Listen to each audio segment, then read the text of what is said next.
Hello everyone. जैसा कि आप लोग जानते हो कि IDBI industrial development bank of India, बहुत लोगों को पता नहीं है कि ये गवर्नमेंट बैंक है कि ये प्राइवेट बैंक है कि ये नेशनलाइज्ड है, क्या है कैसे है। तो अगर आईडीबीआई की बात करें, industrial development bank of India की, तो आईडीबीआई एलआईसी और गवर्नमेंट ऑफ इंडिया का कोलैबोरेशन है। इसमें शेयर हैं, एलआईसी के शेयर अलग हैं। 46 या 47% के लगभग एलआईसी का शेयर है, 42 और 43% के लगभग गवर्नमेंट ऑफ इंडिया जीओआई का है। ठीक है, यानी कि आईडीबीआई बैंक लिमिटेड फॉर्म है एक, जो कि इंडस्ट्रियल डेवलपमेंट के लिए काम करती है, इंडस्ट्रीज को लोन प्रोवाइड करती है। ठीक है, इसमें आपका एग्जीक्यूटिव का वैकेंसी आया हुआ है। एग्जीक्यूटिव की जो वैकेंसी है उसके लिए एप्लीकेशन फॉर्म की जो फीस रखी गई है, जनरल ओबीसी और ईडब्ल्यूएस कैंडिडेट के लिए, मेल्स या फीमेल्स बोथ के लिए, general OBC EWS 1000 rupees, SC ST candidate के लिए 200 रुपीज़ है। ठीक है, एप्लीकेशन स्टार्ट कब से है? 24 मई, 24 मई से स्टार्ट है। 7 जून लास्ट डेट है इसकी, यानी बहुत कम टाइम बचा हुआ है। आज 3 तारीख हो ही गया है आपका, तो अगर आप देखेंगे तो आज 3 जून है, 7 जून इसका लास्ट डेट है, तो डेट याद रखेंगे। साथ ही साथ यहाँ पे जो फीस पेमेंट का लास्ट डेट है वो भी 7 जून है। सीबीटी जो आपका स्टार्ट होगा वो 2 जुलाई से है। यहाँ पे एकदम साफ साफ लिखा गया है कंप्यूटर बेस्ड टेस्ट। सीबीटी का मतलब है कंप्यूटर बेस्ड टेस्ट, जो है ये 2 जुलाई से स्टार्ट होगा आपका। एडमिट कार्ड उससे पहले आपका आ जाएगा, यानी आपके पास 1 मंथ का टाइम है, यानी कि पूरा जून है आपके पास। ठीक, मिनिमम एज कितनी है? 20 ईयर, मैक्सिमम 25 है। कितनी वैकेंसीज है ये देख लेते हैं। 1036, यानी कि 1036 वैकेंसीज हैं एग्जीक्यूटिव की all over India. Qualification eligibility criteria की बात करें तो एज क्राइटेरिया में 20 एंड 25, यानी कि मिनिमम 20 मैक्सिमम 25 है। ग्रेजुएशन आपका कंप्लीट होना चाहिए किसी भी स्ट्रीम से।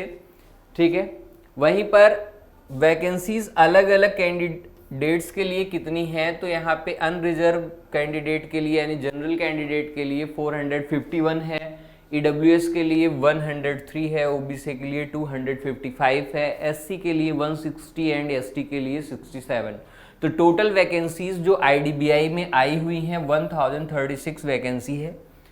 अच्छा, ये कॉन्ट्रैक्चुअल बेस है, ये ध्यान देंगे। यहाँ पे आपको प्रोबेशन पीरियड 3 साल का मिलेगा। ठीक है, यानी कॉन्ट्रैक्चुअल बेस पर आपको पहले भर्ती किया जा रहा है। परमानेंट एम्प्लॉय आप आईडीबीआई के अभी नहीं है।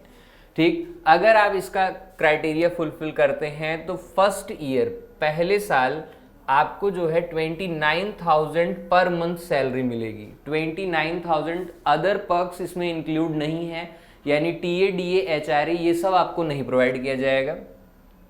अगले साल सेकेंड ईयर से 31,000 रुपीज़ पर मंथ के हिसाब से आपकी सैलरी रहेगी। एंड थर्ड ईयर की अगर बात करें तो 34,000 पर मंथ के अकॉर्डिंग आपकी सैलरी रहेगी, यानी फर्स्ट ईयर, सेकेंड ईयर और third year per month salary अलग अलग वेरी करेगी, 29, 31 एंड 34।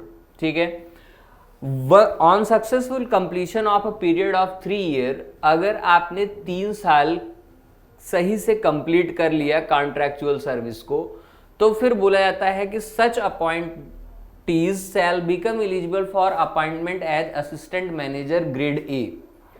तो फिर ऐसे एम्प्लॉयज जो 3 साल की सर्विस को क्लियरली अच्छे से वो कर पा रहे हैं, ठीक है, तो बोला जाता है कि ऐसे एम्प्लॉयज को असिस्टेंट मैनेजर ग्रेड ए की पोस्ट पर प्रमोट किया जाएगा। Selection process internal selection process होगा बैंकिंग का।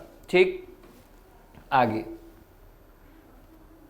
सिलेक्शन प्रोसेस इसमें क्या है? इसमें एक आपका टेस्ट होना है, एक ही सिंगल टेस्ट है इसमें। आपने कहा कि सर सिंगल टेस्ट में क्या क्या पूछा जाएगा? Logical reasoning, data analysis and interpretation, यानी कि डीआई का सेक्शन होगा, एलआर का सेक्शन होगा। एलआर एंड डीआई है, logical reasoning and data interpretation. 60 question 60 marks, ठीक।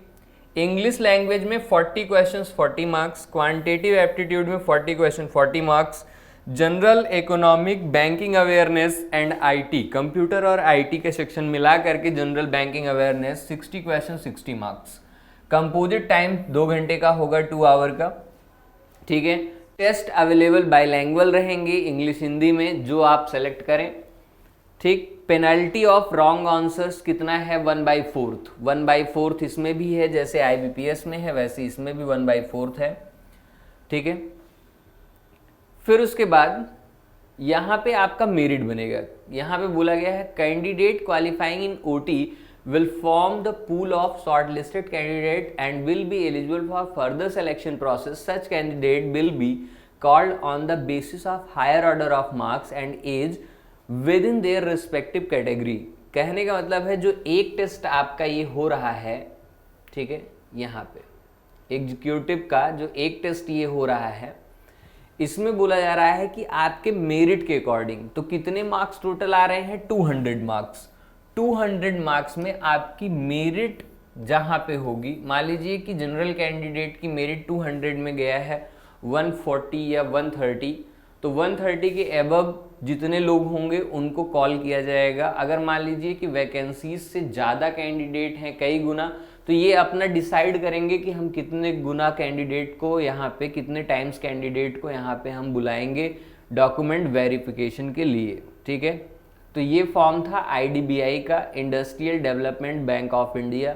अच्छी अपॉर्चुनिटी है। आप ये मत देखिए कि सर यहाँ पे ये क्या है कि कॉन्ट्रैक्चुअल बेस की जॉब है, नहीं, कॉन्ट्रैक्चुअल बेस की जॉब नहीं है। एक्चुअली में ये प्रोबेशन पीरियड है 3 साल का, जिसमें बैंक आपको चेक करता है कि आप बैंकिंग के लिए हो या नहीं, ठीक है। यानी प्रोसेस तो अलग है, आप कस्टमर के साथ कैसे रिलेट कर रहे हैं, आप बैंकिंग इंडस्ट्रीज को कितने अच्छे से समझ पा रहे हैं, ये देखने के लिए 3 साल का प्रोबेशन पीरियड रखा गया है। कॉन्ट्रैक्चुअल बेस इसलिए है कि क्लेम ना कर सके, क्योंकि कैंडिडेट कई बार देखा गया है कि इंस्टीट्यूशंस पे या फिर जिस कंपनी में काम कर रहे होते हैं, अगर उनको फर्दर निकाला जाता है तो वो लोग क्या करते हैं, केस वगैरह करते हैं। तो इसलिए बैंक पहले से ही डिसाइड कर रखा है कि 3 साल का आपका प्रोबेशन पीरियड होगा IDBI में।